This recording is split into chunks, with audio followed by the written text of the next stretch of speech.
Assalamualaikum warahmatullahi wabarakatuh. Perkenalkan, nama saya Muhammad Ardiansyah Ramadan dari kelas 9G. Saya akan menceritakan sebuah dongeng yang berjudul Asal-usul Kota Bandung.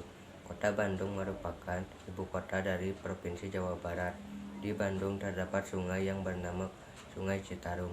Kisah asal-usul Bandung dimulai di sungai itu. Dahulu ada seorang sakti yang bernama Empu Wisesa. Empu Wisesa memiliki seorang anak perempuan yang bernama Sekar. Empu Wisesa juga memiliki dua orang murid, yaitu Wira dan Jaka.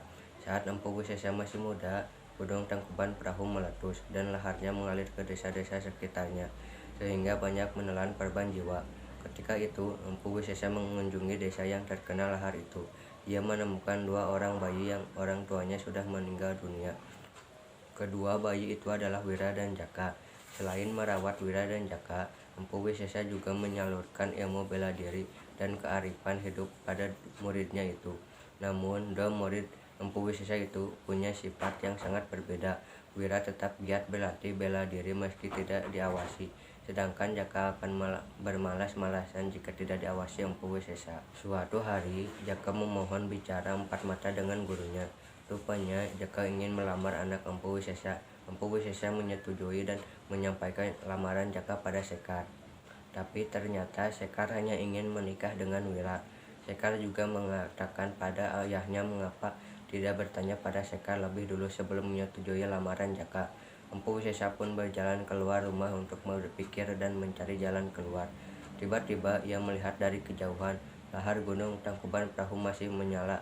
Ia pun mendapatkan ide untuk menyelesaikan masalah yang dihadapinya. Keesokan harinya, Empu Wisesa menyampaikan pesan pada Wira dan Jaka. Lihatlah lahar Gunung Tangkuban Perahu itu. Siapa yang mampu memadamkan lahar itu, maka akan kunikahkan dengan Sekar. Begitu pesan Empu Wisesa. Jaka berpikir bahwa hal itu tidak masuk akal, sedangkan Wira berpikir bahwa api bisa dipadamkan dengan air. Wira pun mencari sumber air dalam jumlah besar dan menemukan Sungai Citarum. Ia melihat aliran lahar Gunung Tangkuban Perahu berada di cekungan yang agak rendah. Ia menggunakan ilmu yang dimilikinya untuk meruntuhkan bukit di dekat Sungai Citarum. Air yang tidak terbendung akhirnya meluap dan mengalir ke cekungan lahar Gunung Tangkuban Perahu.